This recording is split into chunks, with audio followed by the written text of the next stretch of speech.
It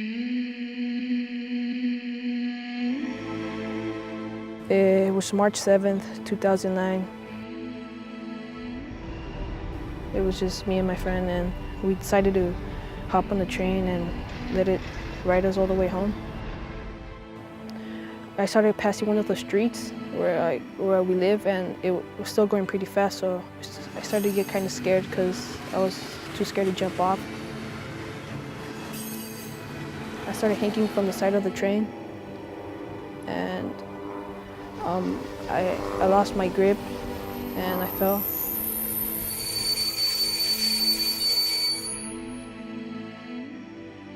I didn't feel that I was going to die. I wanted to, just because of the fact that I lost my leg.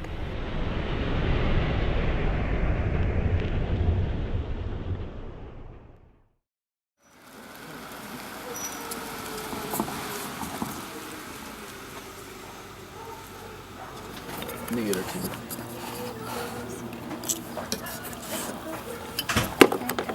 Beautiful girl.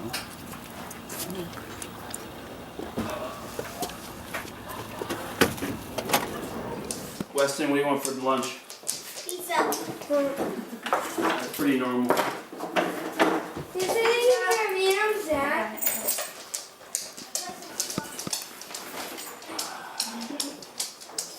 What do you want, Carson? Yams. Yams. What else do you want besides yams, dear? Yeah. We have 3 kids. Carson is an active 12-year-old. She's got mild developmental delays with mental retardation, ADHD, and she's growth hormone deficient. But you need to take those ones. You need to take your medicine every day, hon.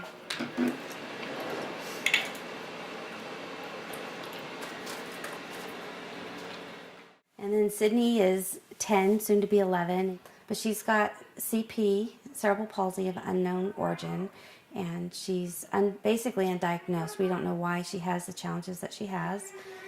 She's fed by G-tube. She has seizure disorder and hypotonia. You want some food? Huh? Yes? Yeah? Okay. You want some? Very good. Very good, Sid. Very good.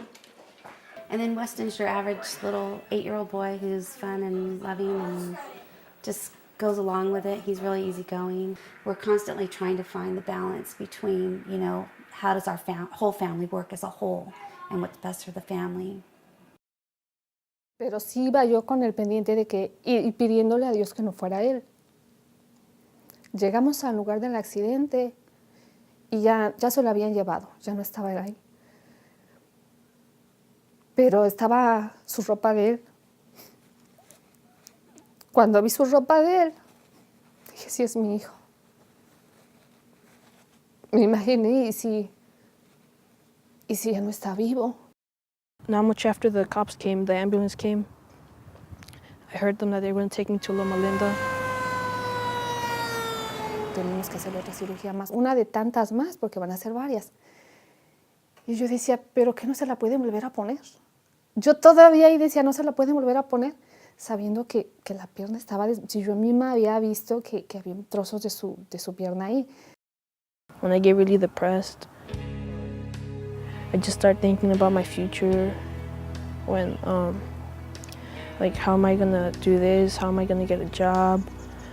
How am I gonna go through school? And how am I gonna get am I ever gonna get married? Or just things like that. And I start crying. And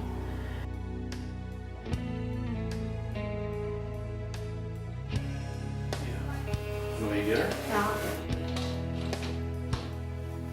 Ready, Sid? Ready? The hardest part is looking at Sydney and knowing that she might not walk, she might not ever talk. That's a real scary part, the fear of the future, of what's going to happen when we're not there to take care of them. You think about all the fun that they're going to miss and all the fun that we're going to miss, you know. We won't have grandchildren from Sydney. Me digo, así que aunque nos duela y aunque llore, pero no, de Dios no reniego, no. Todo tiene un porqué y pues si Dios así lo quiso, le digo, pues las fuerzas te va a dar. Yo le decía, mira, te dio quizás te dio otra oportunidad de vida. Podías haber quedado ahí y dijo, te voy a dejar vivo porque necesitas hacer algo. Hay algo que tú vas a hacer. No sé qué, pero por algo te dejó. With the family supporting me, I decided I have to overcome this. Between the time of 7th and 8th grade, the vacations, I heard about prosthetics and they were trying to fit me for a prosthetic. It felt really weird. It was a big change, and I thought to myself, how am I ever going to walk on this? It's difficult. With any patient with an amputation, like Alex's, through the knee or above the knee, very simple things that he didn't even think about before now was a challenge. Being able to walk on uneven surfaces, going up and down steps. And for Alex, being a young man, skateboarding, biking. I felt a lot of times it was hard, but after a few months, I got the hang of it, started walking without any help. We challenged each other to a 5K, and Alex beat me by more than 10 minutes. My time was around 21, 22 minutes. My dad ran with me. I'm so proud of him, and from the beginning, from the get-go, I bet my money on Alex that he would have beat me, and he did. As part of our rehabilitation process here at Loma Linda, I do introduce them to Possibilities. Possibilities is a community organization here at Loma Linda, a nonprofit which helps reintegrate our patients with physical disabilities back into the community. When I first heard of Possibilities, it looked like a bright light in a dark alley. I just wanted to try it out. I had to. Possibilities has been a great part of our lives, so they've helped us out a lot. Possibilities kind of got the ball rolling on what we've done to our house. Tina mentioned that one day we want to make one of our bathrooms handicap accessible. Well, they jumped in and said, we want to do that for you. And knowing that there's a place that we can go and talk to people and see people who have the same challenges we don't feel so isolated. I mean, a lot of people could sit there and go, oh, I understand exactly what you're going through. No, you don't. But these people do. When people go through a major illness or injury, they lose hope oftentimes. So our goal is to help them have hope and then to heal them, which may not always just be physical healing. They have to be healed as a person as well, and their family unit has to be healed.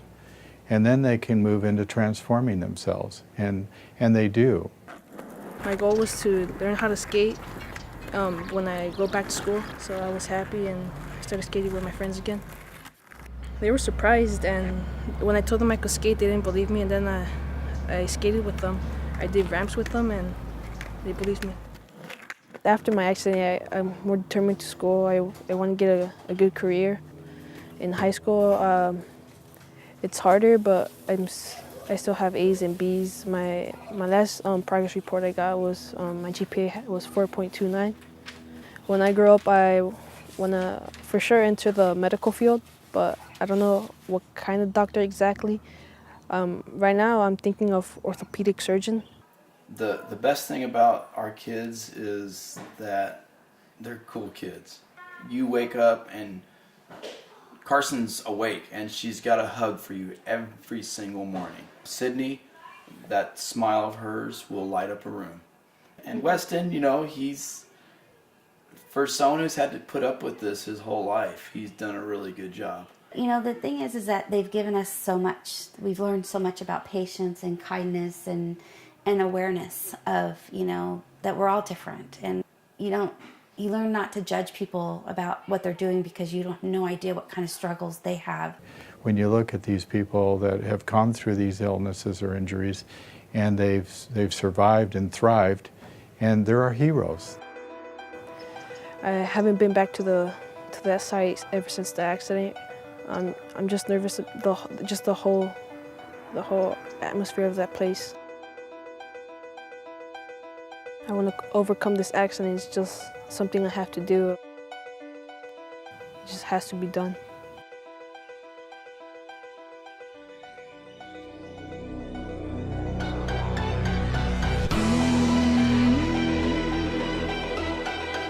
Once I walk over those tracks, gonna feel great about myself. I'm gonna be, wow, I did it.